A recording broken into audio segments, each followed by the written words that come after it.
नमस्कार, मैं चंद्रशेखर जोशी। देवभूमि टुडे में आपका स्वागत है। 26 जुलाई कारगिल विजय दिवस। आज कारगिल विजय दिवस के 26 साल पूरे हो गए। भारतीय सेना का गौरवमयी पल, भारतीय सेना के शौर्य, बहादुरी और हिम्मत को बताने का दिन कारगिल विजय दिवस। दुश्मन देश पाकिस्तान के मंसूबे को इस विजय के साथ भारतीय फौज ने नाकाम किया। 3 सेक्टर द्रास, कारगिल और बटालिक पाकिस्तान ने अपने कब्जे में ली थी, जिसे भारत की बहादुर फौजों ने 85 दिन के युद्ध के बाद वापस लेते हुए इन तीनों सेक्टरों में भारतीय तिरंगा फहराया। लेकिन इसकी भारी कीमत फौज को, देश को चुकानी पड़ी। 527 सैनिक शहीद हुए और 1363 जवान जख्मी हुए। 75 फौजियों ने उत्तराखंड के भी बलिदान दिया। चंपावत जिले के भी एक सैनिक शहीद खीम सिंह, चंपावत जिले के बनबसा के सैनिक खीम सिंह ने सर्वोच्च बलिदान किया।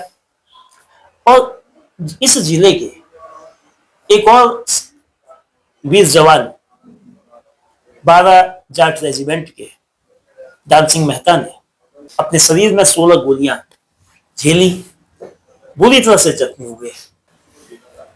और इस तरह से उन्होंने इस वीर गाथा में अपने शौर्य की, अपनी वीरता की आहुति दी। फौजी दान सिंह मेहता हमारे साथ हैं। उस दौर के संस्मरण, उस वक्त क्या हुआ, कितनी यादें हैं, इन पर बात करने के लिए सीधे मेहता साहब हमारे साथ हैं। 26 जुलाई 1999 जब कारगिल का विजय दिवस हुआ और आज 26 जुलाई 2025, 26 साल बीत गए हैं विजय दिवस और आज। तो आपको कितनी यादें हैं पुरानी, जब आप युद्ध के मैदान में थे? तो उस समय का जो युद्ध का मंजर था, पाकिस्तान की ओर से जिस तरह के हमले हो रहे थे और जिस बहादुरी से भारतीय फौजी जवाब दे रहे थे, आप खुद उसमें शामिल हैं। कितनी यादें हैं? क्या आज मंजर आपके जहन में घूमता है, आंखों के सामने आता है? जी, 25 जुलाई 99 का दिन था। हम BKF हमारा पोस्ट है, जो कि 19,000-20,000 हाइट के नीचे वहां पर थे। तो उनके पोस्ट से हम वहां पर डिफेंस थे, लेकिन उनके एक पोस्ट हाथी पोस्ट था, तो उससे बहुत वो हाइट में थे, तो बहुत वो आती थी, बहुत बुरा। तो हमारे कमान अधिकारी के कहने पे हमने वहां पे अटैक मारा था। 8 बजे रात को हमने जब अटैक मारा तो हमारे पास हथियार थे SLR और CMG, MMG, LMG और सपोर्टिंग वेपन थे आर्टिलरी और 81 मोटर। तो जब हमने उसमें अटैक मारा तो हमारे दो जवान, लेफ्टिनेंट चंद्रदेव शुक्ला और सूबेदार राजवीर सिंह शहीद हो गए।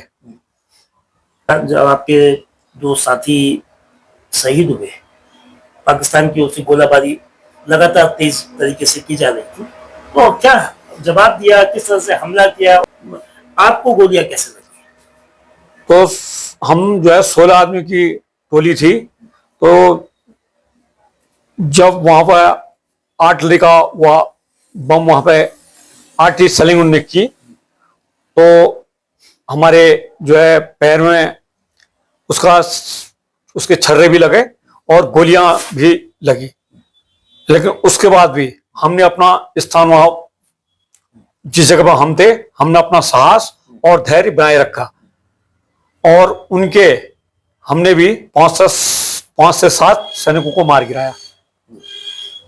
आप जब जख्मी हुए गंभीर रूप से, जब गोलियां लगी, 16 गोली आपको लगी, तो उसके बाद फिर आप सीधे फौज के बाकी लोग आपको तो मेडिकल एक रिजर्व टीम होती है, तो रिजर्व टीम का काम होता है जो रिजर्व में रखे होते हैं उनको, जो घायलों को ले जाना। तो फिर वो मुझे जो है 9 बजे के बाद वहां से उठा करके लाए। तो आपको चंडीगढ़ ले जाया गया, कहाँ फिर ये हमें उसके बाद पहले प्रतापपुर बाय हेलीकॉप्टर प्रतापपुर ले जाया गया। सुबह प्रतापपुर ले जाने के बाद वहां पर हमको 3 दिन रखा गया था। उसके बाद फिर 3 दिन रखने के बाद वहां से चंडीगढ़ कमांड हॉस्पिटल में हमारा जो है कम से कम 3 महीना इलाज चला। तो क्या उसके बाद फिर आप दोबारा फौज में गए? क्या आपकी फिर यात्रा रही? सेना की सेवा करते रहे या सेना से वापस आ गए? हम 2.5 साल करीब, फिर 2 साल करीब वैसे मतलब थोड़े बहुत सेवा करते रहे। जैसे कोई कैंटीन है तो उसमें हमने सेवा दी थी। और मुझे 25 जुलाई 99 को जब गोली लगी थी, तो 99 पूरा होने के बाद 2000 और 2001 में मैंने 2 साल वो करने के बाद मुझे सेना से निवृत्त किया गया। तो सेना से निवृत्त होने के बाद, यानी कि एक जीवन, फौज का जीवन, देश की सेवा के लिए समर्पित जीवन, और इस बीच 1999 का कारगिल, जिसमें बहादुरी दिखाते हुए आप जख्मी हुए। जब आप वापस आए अपने घर, यानी कि सेना के जीवन के बाद का जीवन, वो कैसा रहा?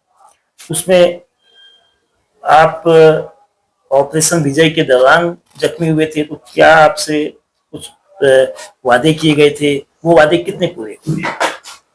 वो वादे, एक तो इन्होंने कहा था कि ये जमीन के लिए हम 5 लाख देंगे, मगर वो 5 लाख रुपए तो मिले, और 1 लाख रुपया वो लड़की को पढ़ाने के लिए मिला था। उसके बावजूद इन्होंने कहा था कि आपको पेट्रोल पंप देंगे, गैस एजेंसी देंगे। ये वादे सरकार के पूरे अधूरे रह गए। और अब मैं एक लड़की के लिए सर्विस भी चाह रहा हूं, लेकिन इन्होंने कहा था, उसमें मेरे बच्चे छोटे छोटे थे जब मैं पेंशन आया। तो अब मेरी लड़की जो है बड़ी होगी, वो उसने MSc B.Ed किया है, तो मैं सरकार से वो करना चाह रहा हूं कि कहीं उसको लगाएं। तो जो वादे हुए थे, उन वादों को आप मानते हैं कि ज्यादातर पूरे हुए हैं, कुछ एक अभी पूरे किए जाने बाकी है, और बच्चे की नौकरी की भी आप अपेक्षा रखते हैं जी। तो इसके अलावा वो वादे तो सर एक ही वही हुआ, जमीन वाला, जमीन के लिए जो 5 लाख थे, और बाकी तो अधूरे रह गए। इनने तो कहा था कि भाई आपको वो मिलेगी, स्टेट हेल्प पे 5 लाख मिलेगी, और जो है आपके बच्चे को नौकरी मिलेगी। तो बच्चे को नौकरी, तो इसलिए मैं भी इसी, तो मैंने कहा बच्चे को, मेरे बजाय मेरे बच्चे को नौकरी मिल जाएगी तो ठीक है, इसलिए मैं आया सर। तो क्या इसे लेकर आपके सैनिक अधिकारियों से, जो जिले स्तर पर भी सैनिक कल्याण विभाग होता है, प्रदेश स्तर पर भी होता है, भारत सरकार के रक्षा मंत्रालय में तो है ही, तो उस पर भी आपने कोई प्रार्थना पत्र दिया है, अपनी बात को पहुंचाया है? जी, मैंने बात पहुंचाई है अपने जाट सेंटर बरेली में। तो वो कहते हैं कि यह नियम जो है 6 या 7 साल का था। तो मैंने कहा फिर 6 या 7 साल के उसमें बच्चे जिसके छोटे होंगे तो उसके लिए क्या होगा। आपको अब क्या लगता है, जैसे सरकार के स्तर से सेना के लिए तमाम सुविधाएं बढ़ाई जा रही हैं, सैनिकों के लिए भी खतरे भी बढ़े हैं सीमा में, जो खासतौर पर पाकिस्तान की ओर से इस तरह की नापाक कोशिशें होती रहती है, और भारतीय सेना उसका मुंहतोड़ जवाब देती है। तो सैनिकों के जीवन को बेहतर करने के लिए क्या उपाय आपके दृष्टि से किए जाने चाहिए? मेरी दृष्टि से सर, एक तो अगर जब जवान जो है छुट्टी के लिए एप्लीकेशन या अपना जो है रिपोर्ट करता है, वो जो है उसको टाइम से छुट्टी मिल जाए।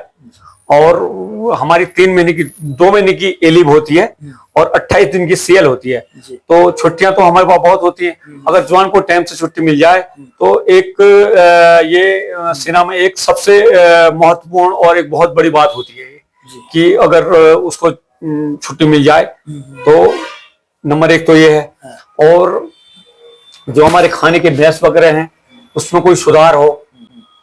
जी, बहुत धन्यवाद मेहता साहब। आपने कारगिल युद्ध के दौरान अदम्य साहस का परिचय देते हुए पाकिस्तान के 5 से अधिक सैनिकों को मारा था, जख्मी हुए, लेकिन हौसला नहीं खोया। कारगिल विजय दिवस इस महीने में महत्वपूर्ण है कि 3 मई 1999 को पाकिस्तान ने एक नापाक करतूत करते हुए भारत के 3 सेक्टर्स में कब्जा कर लिया था। 3 मई 1999 से 26 जुलाई 1999 तक चले 84-85 दिन के इस युद्ध में भारतीय सेना ने अदम्य वीरता दिखाई और इन तीनों सेक्टरों को 84 दिन के जंग के बाद अपने कब्जे में किया, भारतीय तिरंगा लहराया। लेकिन इसकी कीमत भी भारत को काफी चुकानी पड़ी। जो नुकसान सैनिकों के रूप में हुआ, उनकी शहादत के रूप में हुआ, इसके अलावा भारतीय सुरक्षा को लेकर भी सवाल उठे। इसके कई सबक भी थे। बॉर्डर सिक्योरिटी को लेकर सीमा सुरक्षा की स्थितियों में भी बेहतरी की गई, सैन्य बजट भी बढ़ाया गया। कारगिल विजय दिवस यकीनन भारत की बहादुरी, भारत की सेना के शौर्य और पराक्रम का एक नमूना है, एक शानदार उदाहरण है